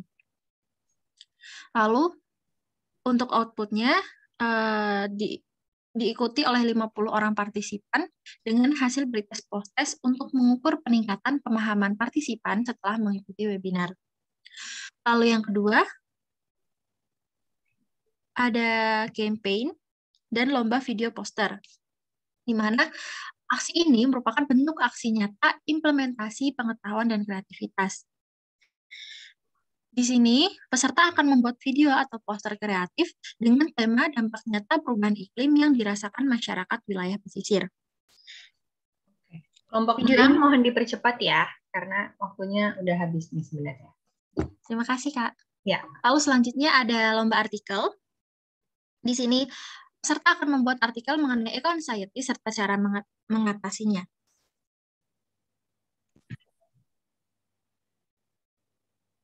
Lalu selanjutnya, kegiatan yang akan kita lakukan akan dijelaskan oleh Kak Trisna. Baik, terima kasih Kak Tazkia. Jadi kegiatan kami itu berupa rangkaian. Pertama dimulai dari spreading awareness mengenai eco-anxiety melalui akun Instagram @eco_anxiety. Ini merupakan kegiatan share content feed plus bantuan branding oleh content creator. Nah, untuk plan A dan kami mempunyai 2 planning, yaitu plan A dan plan B. Untuk plan A ini dia sifatnya berbayar dan sasaran utamanya kami menyasar generasi milenial. Nah, ada daya tarik dari kegiatan ini, yaitu pertama adalah sertifikat dengan branding Climate INA, kemudian gestar, dan ketiga adalah pemateri dari luar pihak CRPI. Nah, range biaya registrasinya yaitu 10 sampai 20 ribu. Nah, share info webinarnya ini minimal 2 minggu sebelum pelaksanaan, yakni 25 Juni 2022. Nah, untuk webinar ini kami jadikan sebagai acara puncak kegiatan, campaign, dan sarana edukasi. Boleh lanjut ke plan B? Nah, plan B ini sifatnya dia free untuk webinarnya. Kalau plan A tadi dia sifatnya berbayar. Jadi di plan B ini kami harapannya adalah dapat menyentuh seluruh lapisan masyarakat. Ada perbedaan di sini di cara menjangkau pesertanya. Masih sama sebetulnya secara sekilas, yaitu melalui media partner dan sponsorship. Tetapi di sini melalui sponsorship kami akan membentuk suatu kerjasama sehingga sama-sama mendapatkan keuntungan gitu. Dari sponsorship kami mendapatkan produk giveaway untuk prize para pemenang lomba. Boleh lanjut? Nah, pembagian timnya ini ada Kak Hanifah selaku mentor, kemudian saya sendiri Trisna sebagai ketua pelaksana, ada Kak Tazkia selaku sekretaris kegiatan dan penanggung jawab lomba artikel. Lanjut. Ada Kak Salman sebagai seksi pubdoc dan penanggung jawab event webinar, Kak Isti sebagai penanggung jawab lomba video, Kak Yasmin sebagai penanggung jawab lomba poster. Tapi perlu di-note bersama-sama bahwasanya apabila nanti pada pelaksanaan ataupun perencanaan progres ternyata lomba ini perlu di-merge gitu, perlu dipersingkat, ini masih ada kemungkinan tidak kami gelar keseluruhan lomba 3 macam ini. Begitu. Kemudian lanjut. Kami membuka open recruitment untuk posisi divisi pubdoc, termasuk admin Instagram, kemudian divisi kesekretariatan, divisi acara, dan divisi humas. Untuk kriteria orang ataupun teman-teman yang mau bergabung dengan kami adalah orang-orang yang memiliki visi dan misi sama dengan kami, yaitu teamwork makes the dream work. Thank you, barangkali sekian presentasi dari kelompok 6. Saya kembalikan kepada Kak Dara selaku moderator. Terima kasih. Oke, terima kasih kelompok 6. Nah, jadi teman-teman yang tertarik untuk bergabung dengan kelompok 6, nanti bisa silahkan hubungi langsung kelompok 6. Nanti akan ada sesi breakout room juga setelah ini ya. Tapi sebelumnya kita persilakan dulu untuk kelompok 8 dan 9. Kelompok 8 ada siapa? Kak Pani ya? Iya, Kak. Ya, mungkin Kak Pani bisa singkat aja ya, misalnya kayak latar belakangnya apa, kemudian proyeknya apa, lalu ke rekrutmen. Ya, dari kelompok 8, kami mengambil tema Stop Pencemaran Udara, Yuk Naik Kendaraan Umum. Nah, latar belakangnya, karena di kota-kota besar, masalah pencemaran udara terutama di kota-kota besar telah menyebabkan turunnya kualitas udara sehingga mengganggu kenyamanan lingkungan, bahkan telah menyebabkan terjadinya gangguan kesehatan. Menurutnya kualitas udara tersebut terutama disebabkan oleh penggunaan bahan bakar fosil yang tidak terkendali dan tidak efisien pada sarana transportasi dan industri yang umumnya terpusat di kota-kota besar. Nah, hasil penelitian di beberapa kota besar seperti Jakarta, Bandung, Semarang, dan Surabaya menunjukkan bahwa kendaraan bermotor merupakan sumber utama dari pencemaran udara. Jumlah kendaraan yang terdapat di Indonesia adalah sebanyak 94 juta lebih, dan data terakhir di tahun 2013, jumlah kendaraan bermotor telah mencapai 104 juta lebih. Hal ini menunjukkan secara tidak langsung pencemaran udara di Indonesia akan semakin meningkat seiring dengan peningkatan jumlah kendaraan bermotor tersebut. Nah, solusinya yaitu yang pertama, menggunakan transportasi umum seperti angkutan umum, bus, dan kereta. Yang kedua, bersepeda atau berjalan kaki. Yang ketiga, meminimalisir penggunaan kendaraan pribadi. Untuk selanjutnya, akan dibacakan oleh Vicky. Baik, terima kasih Kak Fani. Selanjutnya adalah acts of leadership yang akan kita lakukan. Yang pertama adalah campaign di Instagram. Campaign di Instagram ini berupa edukasi mengenai bahaya polusi, kemacetan, lalu edukasi mengenai pentingnya menggunakan transportasi umum dibandingkan transportasi pribadi. Lalu yang kedua adalah webinar. Nah, webinar ini akan kita lakukan dengan targetnya kurang lebih 100 peserta. Bisa di next. Berikut adalah profil tim dari kami. Untuk ketuanya sendiri yaitu ada Kak Fani Sinimanjuta dari UPN VY dengan Prodi Manajemen. Lalu untuk content writer-nya ada Kariska bersama dengan Kak Zelinda. Selanjutnya untuk sosial medianya adalah saya sendiri yaitu Vicky. Bisa di next?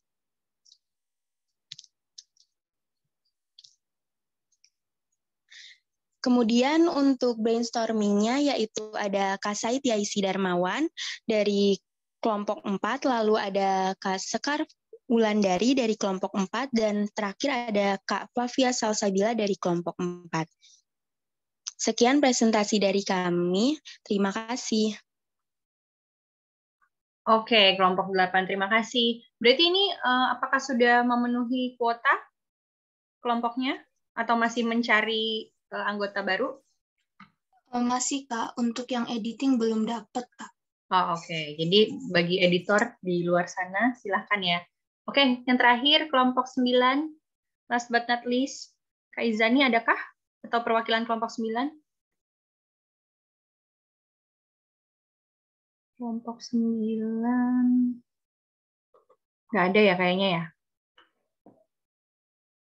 Oke, kalau gitu kita langsung aja. Setelah ini kalian boleh ngobrol-ngobrol di breakout room. Jadi bagi yang tertarik untuk bergabung dengan kelompok 2, kelompok 6, atau kelompok 8, silahkan menuju breakout room-nya masing-masing. Kemudian boleh ngobrol-ngobrol atau bisa langsung misalnya, Kak, saya tertarik untuk join di kelompok ini, gitu ya. Mungkin aku tidak akan terlalu lama memberikan waktunya, sekitar 5-10 menit aja kali ya di breakout room. Cukup kan? Oke, coba aku buka breakout room-nya.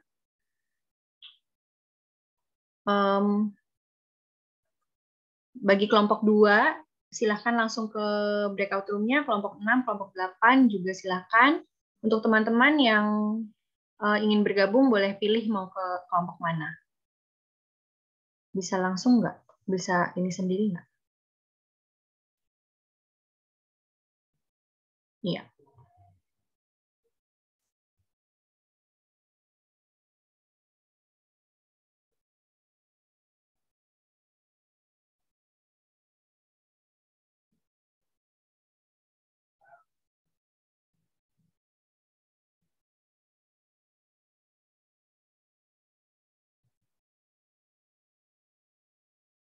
Oke, untuk Kanaufal mungkin mau ke kelompok mana silahkan dipilih ya.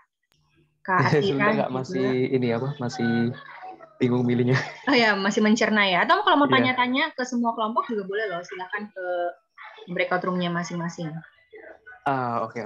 Thank you, Kak. Ya, Kak Atira juga silahkan ya.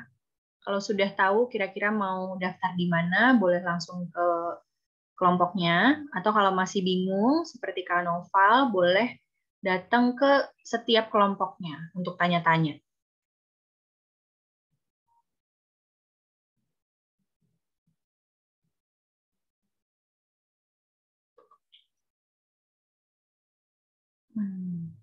Kak Zelinda dari kelompok mana ya, Kak?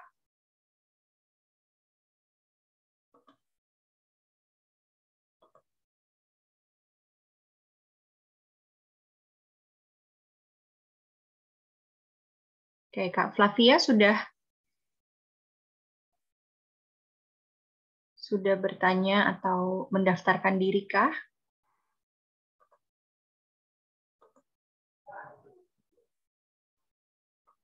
Halo, Kak Flavia, Kak Zelinda.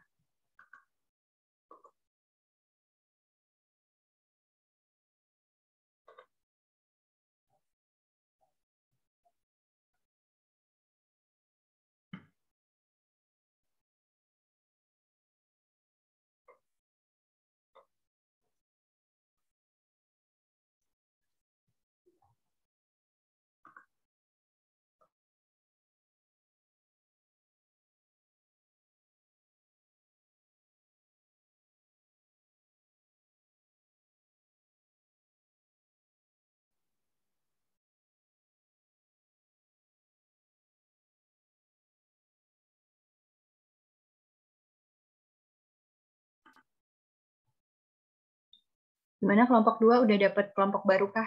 Anggota baru?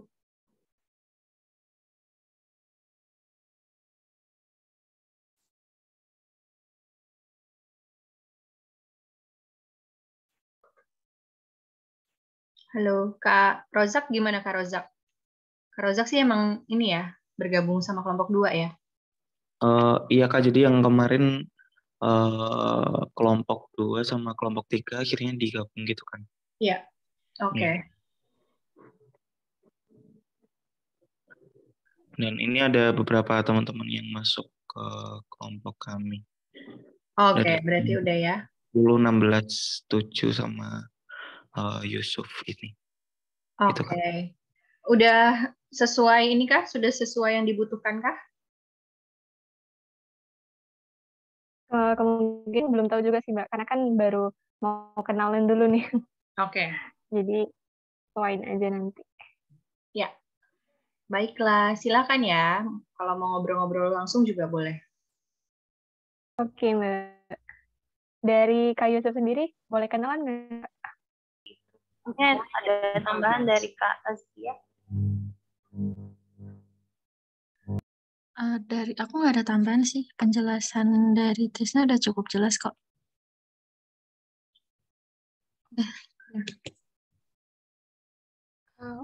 Oh iya, thank you penjelasannya kayaknya. Oke. Kalau yang humas masih buka posisi. Malam ini nggak bisa sih, Pan. Soalnya aku ada gladi bersih buat acara. Kalau besok tanya teman-teman lah ya. Kayaknya Iya. kita rembukin di grup. Kalau umpamanya nggak direspon, ya udah tag terus habis itu kita PC satu-satu. Oh, oke.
Ya, baiklah. Apakah sudah semuanya kembali ke sini, ke main room? Ini udah ya. Oke, teman-teman. Jadi tadi mungkin sebagian, sebentar. Oh, oke. Iya, iya. Ini aku share lagi untuk link presensinya. Oke, jadi hari ini kan ternyata memang yang join perkuliahan hari ini kan juga nggak banyak ya. Jadi mungkin sebagian masih banyak yang belum daftar di kelompok baru atau di kelompok yang lolos. Nah, untuk teman-teman dari kelompok 2, 6, 8, dan 9, selanjutnya diharapkan bisa langsung membuat agenda ya, atau timeline kira-kira apa yang akan dilakukan. Kemudian juga bisa berkoordinasi juga dengan mentor masing-masing. Lalu nanti di data aja, misalnya kelompoknya ada berapa dari yang sudah daftar, atau misalnya dari yang kalian butuhkan gitu ya, berapa orangnya di data. Nanti, oh iya bentar ya, udah lewat jamnya soalnya ya, bentar.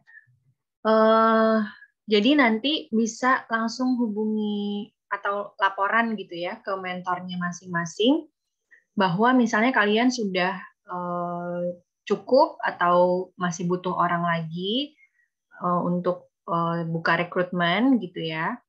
Kemudian bagi yang tidak hadir hari ini atau belum terdaftar di kelompok baru, maka nanti mentor-mentor, ini untuk mentor-mentor juga ya, mentor-mentor akan menempatkan mentinya di kelompok-kelompok 4 kelompok yang tadi itu. Jadi sesuai kebutuhan dari 4 kelompok itu. Maka dari itu 4 kelompok ini 2, 6, 8, dan 9 perlu kasih update atau laporan ke mentor-mentornya ya, mengenai progresnya bagaimana dan apa aja yang dibutuhkan. Oke, untuk absensi nanti akan coba di-share di grup besar ya, bagi yang belum mengisi presensi. Masih banyak nggak yang belum mengisi presensi?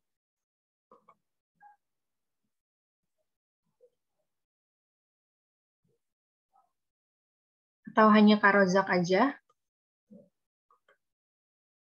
Oke, jadi ada beberapa yang belum mengisi presensi. Nanti linknya kami coba share di grup, atau itu bisa kasih tahu ke kita siapa aja yang belum mengisi presensi.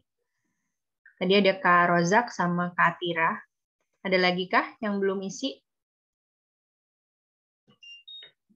Sebelum kita akhiri pertemuan kita hari ini.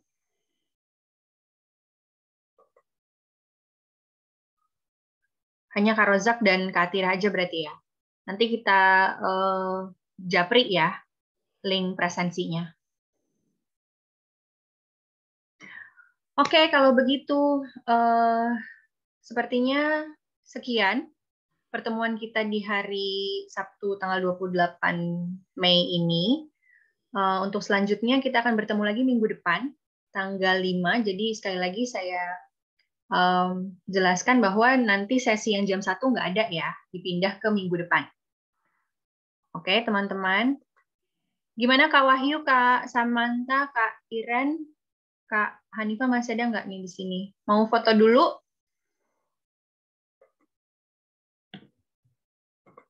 Untuk presensi juga. Yuk, buka kameranya.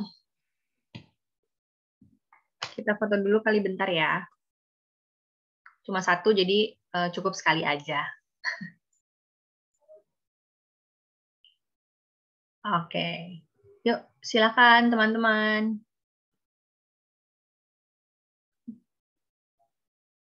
Oke, udah? Nggak ada lagi yang mau buka kamera? Oke, aku hitung sampai 5 ya. 1, untuk buka kamera. 2, 3, 4, 5. Oke, udah nggak ada lagi yang mau buka kamera. Baiklah, cowok-cowok nggak mau buka kamera, Kak Wahyu. Bukti ini bukti. Oke, siap ya. 1, 2, 3. Oke. Baiklah, terima kasih teman-teman semua yang sudah hadir hari ini. Sampai ketemu lagi di minggu depan, tanggal 5. Oke? See you. Terima kasih. Thank you, Kak. Terima kasih kakak-kakak mentor juga. Bye. Aku end ya.